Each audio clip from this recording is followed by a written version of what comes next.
Nee, my sister, don't come.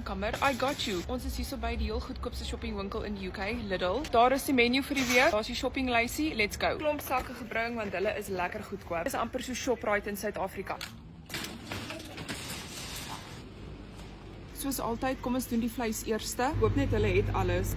Chicken schnitties, hoenderborsies, beesblokkies, 3 rampsteaks, 'n pakkie spek. Hulle het nie beef fillet nie, so kom ons gaan na die groente toe. 2 houertjies mushrooms, 'n sakkie boontjies, spinasie, 'n sakkie baby potatoes, tomaties, blikkie chopped tomatoes, 'n sakkie wortels, terug uit die dairy products.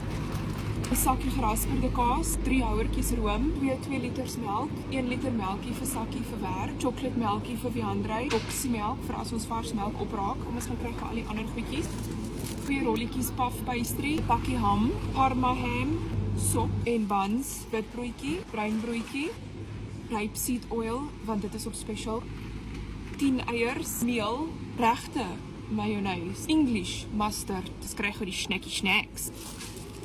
Variety bag chips, Whispas, Kit Kats, mint arrows, bourbon creams, chocolate chip cookies, katkos, 2 bottles bleach, Stay Soft, coconut toiletpapier, Listerine, 2 hours body wash, baby shampoo. Daar's also klaar.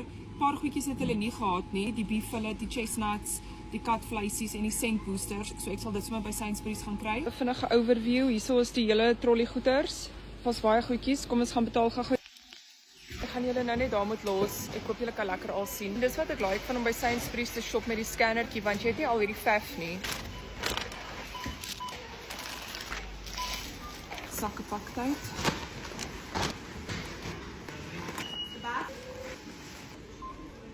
Right julle, so vir al hierdie goedjies by die heel goedkoopste winkel in die UK het ek nou betaal £92, wat omtrent so R2200 is. Not bad. Wat weet vir my, wat dink julle van die pryse? Lekker dagie vir julle almal, bye!